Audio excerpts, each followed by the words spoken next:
श्री गणेशाय नमः। ओम गंगणपतये नमः। वेलकम वीवर्स, मैं पंडित विजय शंकर शुक्ल सभी गुरुजनों, भगवान श्री गणेश, माँ सरस्वती की कृपा एवं आशीर्वाद से आप सबके साथ एस्ट्रोवॉच चैनल पर डिस्कस करता हूँ। पुनर्जन्म और जन्म मरण से मुक्ति में कारण शरीर में संचित संस्कारों और कर्मों का योगदान। जीव की गति उसके कर्म पर आधारित होती है। जीव 4 प्रकार के कर्म, पहला संचित, दूसरा प्रारब्ध, तीसरा आगामी और चौथा वर्तमान कर्म करता है। इन चारों कर्मों का अलग अलग फल होता है। सत्कर्म से सद्गति और दुष्कर्म से दुर्गति मिलती है। जन्मों के सभी कर्म और संस्कार उसके कारण शरीर में निहित रहता है। जब जीव अपने कारण शरीर के संस्कारों और कर्मों को पार कर लेता है, तब वह संपूर्ण रूप से मुक्त होता है और आत्मा ब्रह्म से मिल जाती है। अन्यथा पूर्व जन्म के जीवनों के संचित कर्मों और संस्कारों के शेष इच्छा पूर्ति के लिए जीव योनि धारण कर पुनर्जन्म लेता है। मृत्यु के बाद भौतिक शरीर नष्ट हो जाता है। सूक्ष्म शरीर जन्म जन्मांतर तक आत्मा के साथ जुड़कर रहता है। सभी सगे संबंधी पिछले जन्मों के कर्मों का हिसाब चुकाने के लिए अलग अलग योनियों में आकर अलग अलग रिश्ते में जीव के साथ रहते हैं। सभी योनि 3 निकाय और 5 कोश से निर्मित होता है। स्थूल, सूक्ष्म और कारण 3 निकायों में कारण सबसे सूक्ष्म और अदृश्य शरीर होता है। मानव जीवन में तीनों शरीर बहुत महत्वपूर्ण हैं। स्थूल शरीर को जो प्राण मतलब ऊर्जा मिलती है, वह सूक्ष्म शरीर से मिलती है, और सूक्ष्म शरीर को जो ऊर्जा मिलती है वो कारण शरीर से मिलती है। 5 कोश स्थूल, प्राणमय, मनमय, बुद्धिमय, आनंदमय का संचालक आत्मा होता है। परमात्मा त्रिगुणात्मक त्रिदेव और त्रिदेवियों के अलावा 33 कोटि देवी देवताओं में 8 वसु, 11 रुद्र, 12 आदित्य, इंद्र और प्रजापति। कुछ शास्त्रों में इंद्र और प्रजापति के स्थान पर 2 अश्विनी कुमारों प्राकट्य होकर भूलोक में यौन धारण करने वाले जीवों की उचित देख रेख करते हैं। जिसे हम अपनी आँखों से देख सकते हैं और स्पर्श कर सकते हैं, लेकिन इनसे बने पदार्थ जड़ यानी निर्जीव होते हैं। सजीव बनने के लिए इनको आत्मा चाहिए। आत्मा सूक्ष्म शरीर के रूप में हमारे स्थूल शरीर में अवस्थित है। सूक्ष्म शरीर प्राण ऊर्जाओं, मन, बुद्धि और आनंद का शरीर है, जो भौतिक शरीर को जीवित रखता है। कारण शरीर के साथ मिलकर यह स्थूल शरीर से अलग होने वाली आत्मा या जीव है। मृत्यु के समय जब आत्मा स्थूल शरीर को छोड़कर बाहर निकलती है, तब निकलने के पहले आत्मा को एक सूक्ष्म शरीर मिलता है। सूक्ष्म शरीर का पोषण प्राणायाम से होता है और स्थूल शरीर का पोषण पौष्टिक भोजन से होता है। व्यायाम से स्थूल शरीर को शक्ति मिलती है, इसलिए व्यायाम और प्राणायाम दोनों आवश्यक हैं। मनुष्य शरीर में कुल 10 द्वार होते हैं। इनमें 2 आँखें, 2 कान, 2 नासिका छिद्र, मुंह, गुदा और जननांग, और 10वां द्वार होता है सिर के मध्य भाग में, जिसे दशम द्वार कहा जाता है। सभी 10 द्वारों में दशम द्वार सबसे अहम है। जो इन 9 द्वारों को छोड़कर 10वें द्वार में जाता है वह अंधकार से प्रकाश में चला जाता है। प्रकाश में जाने के बाद मनुष्य से किसी तरह का कोई कुकर्म नहीं होता। यमराज के दूत इंसान की मृत्यु के समय उनके प्राण आत्मा बलपूर्वक शरीर के 9 द्वार, दोनों आँखें, दोनों कान, दोनों नासिका छिद्र, मुख या उत्सर्जन अंग से निकालते हैं। ऐसे में जब उनके प्राण आँखों से बलपूर्वक निकलते हैं तो आँखें उलट जाती हैं। जो लोग जीवन भर धर्म के मार्ग पर चलते हैं उनके प्राण वायु में मुंह के द्वार से निकलते हैं और मुंह टेढ़ा हो जाता है। जिस व्यक्ति की आत्मा उत्सर्जन अंग से निकलती है वह मृत्यु के समय मल मूत्र का त्याग करते हैं। मरने के बाद इंसान का दिमाग सिर्फ 5 मिनट जिंदा रहता है। उसके बाद सारे सेल्स मर जाते हैं। स्थूल शरीर मृत हो जाता है। यह शरीर प्रकृति में विघटित होकर मिल जाता है।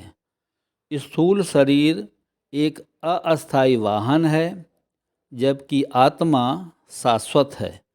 इस प्रकार स्थूल शरीर वह भौतिक यात्रा है जिसे हम अपने जीवन में अनुभव करते हैं। हमारी भावनाओं, विचारों और प्राणिक ऊर्जा से संबंधित अदृश्य सूक्ष्म शरीर स्थूल शरीर के मृत्यु के बाद भी बना रहता है और पुनर्जन्म के संसार में चला जाता है। सूक्ष्म शरीर 5 ज्ञानेंद्रियाँ, 5 कर्मेंद्रियाँ, 5 प्राण, मन, बुद्धि, चित्त एवं अहंकार मिलकर कुल 19 घटकों से बना है। 5 ज्ञानेंद्रियाँ जिनका उपयोग हम बाहरी जगत को अनुभव करने में करते हैं, इन 5 ज्ञानेंद्रियों के माध्यम से हम अपने चारों ओर के वातावरण को समझते हैं और उससे जुड़ते हैं। ये 5 ज्ञानेंद्रियां हैं। श्रोत्र ज्ञानेंद्रिय वायु तत्व से संबंधित है। हमें विभिन्न प्रकार के ध्वनियों को सुनने की क्षमता प्रदान करता है। त्वचा ज्ञानेंद्रिय वायु तत्व से संबंधित है। हमें ठंडा, गर्म, मुलायम, कठोर आदि प्रकार के स्पर्श को महसूस करने की क्षमता प्रदान करती है। चक्षु ज्ञानेंद्रिय अग्नि तत्व से संबंधित है। हमें विभिन्न रंग, आकृतियाँ और दृश्यों को देखने की क्षमता प्रदान करती है। जिह्वा ज्ञानेंद्रिय जल तत्व से संबंधित है। हमें खाद्य पदार्थों के विभिन्न स्वाद जैसे मधुर, कटु, लवण आदि को महसूस करने की क्षमता प्रदान करती है। घ्राण ज्ञानेंद्रिय पृथ्वी तत्व से संबंधित है। हमें विभिन्न प्रकार की गंधों को संवेदन करने की क्षमता प्रदान करती है। पांच कर्मेंद्रियां वह पांच इंद्रियां हैं जिनका उपयोग बाहरी जगत में क्रियावली में लेने के लिए होता है। यह पांच कर्मेंद्रियां हमें वातावरण से संवाद साधने में मदद करती हैं और हमें उसमें सक्रिय रूप से प्रतिसाद देने की क्षमता प्रदान करती हैं। इनका मुख्य उद्देश्य हमें जीवन के दैनिक क्रियाकलापों में सहायक होना है। ये हमें जीवन के विभिन्न क्षेत्रों में सक्रियता और सामर्थ्य बनाए रखते हैं। इन पांच कर्मेंद्रियों में वाक इंद्रिय हमें अपने विचार और भावनाओं को शब्दों के माध्यम से प्रकट करने की क्षमता प्रदान करती हैं। पाणि हमें वस्त्र आदि पकड़ने, वस्त्र पहनने, लिखने और अन्य बाहरी क्रियावली में सहायक होते हैं। पाद हमें स्थल परिवर्तन की क्षमता प्रदान करते हैं, अर्थात एक स्थान से दूसरे स्थान पर जाने में सहायक होते हैं। पायु हमें शरीर के अवशेष और अनावश्यक पदार्थों को बाहर निकालने में सहायक होते हैं। उपस्थ हमें प्रजनन की क्षमता प्रदान करते हैं और जीवन की जाति प्रजाति को आगे बढ़ाने में सहायक होते हैं। मन यह सूक्ष्म शरीर का एक मुख्य घटक है जो ज्ञानेंद्रियों और कर्मेंद्रियों के साथ मिलकर व्यक्ति की अंतरात्मा के संवेदन और प्रतिक्रिया को संचालित करता है। मन व्यक्ति को अनुभव कराने वाला तत्व है। यह बाहरी जगत से जानकारी ग्रहण करता है और उसे समझता है। मन भावनाओं का स्थल है। खुशी, दुख, भय, आशा, ईर्ष्या, मोह आदि सभी भावनाएं मन में ही उत्पन्न होती हैं। मन हमें विचार करने की क्षमता प्रदान करता है। यह हमें विभिन्न विकल्पों में से चयन करने में सहायक होता है। मन हमें बाहरी जगत के साथ संचार साधने में मदद करता है और यह हमारी अंतरात्मा के संवाद का माध्यम भी है। मन पिछले अनुभवों को संजोता है और आवश्यकता अनुसार प्रस्तुत करता है। स्थिर और नियंत्रित मन के लिए योग उचित साधना है। बुद्धि यह सूक्ष्म शरीर का एक अभिन्न अंग है और व्यक्ति की निर्णय क्षमता, विचार शक्ति और अभिज्ञान का स्रोत है। बुद्धि व्यक्ति को सही और गलत में भेद बताने में मदद करती है। यह ज्ञान को प्राप्त करती है और उसे अनुशासन में लाने में मदद करती है। बुद्धि एक विचारक और समझाने वाली शक्ति है। ज्ञान के अधिगम की प्रक्रिया में सहायक होती है। बुद्धि व्यक्ति को सही पथ का मार्गदर्शन प्रदान करती है। बुद्धि को परिष्कृत और सुधारित करने के लिए योग साधना उचित प्रक्रिया होती है। अहंकार हमारी व्यक्तित्व का वह अंग है जो खुद को पहचानता है और खुद को अन्य से अलग और महत्वपूर्ण महसूस कराता है। हमारे स्वीकृति, सम्मान और पहचान के लिए दूसरों से प्रतिस्थापन और पुष्टि प्राप्त करने में मदद करता है। हमारे विचारों, आस्थाओं और मान्यताओं को दूसरों पर थोपने की प्रवृत्ति भी दिलाता है, परंतु अधिक अहंकार आत्मा के उत्थान और विकास में बाधक तत्व होता है। इसलिए आध्यात्मिक साधना करके आवश्यक अहंकार और नम्रता में रहना संभव होता है। चित्त वास्तविकता की संवेदना को संग्रहित करता है, हमें अनुभव करने और समझने में मदद करता है। चित्त में हमारे अनुभवों, विचारों और संवेदनाओं की संचय होती है, जिसे संस्कार कहते हैं। ये संस्कार हमारे प्रतिक्रिया, आचरण और विचार प्रभावित करते हैं। चित्त विभिन्न परिप्रेक्ष्यों और सिचुएशन में प्रतिक्रिया करता है। यह हमें वातावरण में हो रही घटनाओं और घटनाक्रमों को समझने में मदद करता है। चित्त केवल विचार उत्पन्न नहीं करता है, बल्कि विचारों को संग्रहित भी करता है। इससे हमें अपने आप में एक अंतर्नाद का एहसास होता है। अध्यात्म में चित्त व्यापक रूप से समझा जाता है। कारण शरीर व्यक्ति के 3 शरीरों स्थूल, सूक्ष्म और कारण में सबसे सूक्ष्म और अदृश्य शरीर है। हमारे जीवनों के पूर्व जन्म के कर्मों और संस्कारों का संचय है। यह वह शरीर है जिसमें हमारे संस्कार और कर्म संचित होते हैं और जिसके कारण हम अगले जन्म में जन्म लेते हैं। कारण शरीर में जागरण, स्वप्न और सुषुप्ति अवस्था की अवबोधना रहती है। यह अवस्था हमें हमारे अधिकांश संस्कारों से परिपूर्ण और संजीवनी बनाती है। कारण शरीर का सीधा संबंध मोक्ष या संपूर्ण मुक्ति से है। जब व्यक्ति अपने कारण शरीर के संस्कारों और कर्मों को पार कर लेता है, तब वह संपूर्ण रूप से मुक्त होता है और आत्मा ब्रह्म से मिल जाती है। कारण शरीर में अविद्या विद्यमान रहती है। कारण शरीर को अक्सर अनंत और मूल प्रकृति से संबंधित माना जाता है, जिसमें अविद्या प्रमुख घटक होता है। अविद्या का अर्थ है आत्मा की असली प्रकृति का अज्ञान।